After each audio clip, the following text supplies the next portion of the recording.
एमितिका वर्षा पागरे आपणको जदि मो भलिया instant crispy और गरमा गरम बोरा खाइबा पई इच्छा होउची तो वीडियो शेष जाए निश्चय देखंतु।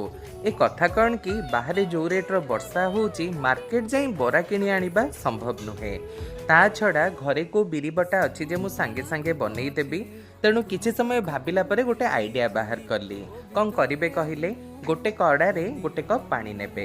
से पानी रे अल्प तेल, लुण, अदा, कंचा लंका छेचा, भुसुरंग पत्र दे पानी को भलरे फुटेई देबे। सेई पानी रे गोटे कप सुजी पके टिके जंती नै ठंडा करि नेबे। सेई जंतणी रे दीटा आलू, टिके चाउल गुंड, कला जीरा आउ राशि दे ताकू भलरे चकड़ी गोटे डो तैयारी करिवे। सेई डो को बरार शेप दे गरम तेल रे क्रिस्पी हबा जाए छाणी नेबे। कौन रेडी हो गला आमर इंस्टांट बोरा। सांग माने विश्वास करिवेनी ए बोरा ओरिजिनल बोरा को भी बाद देदब।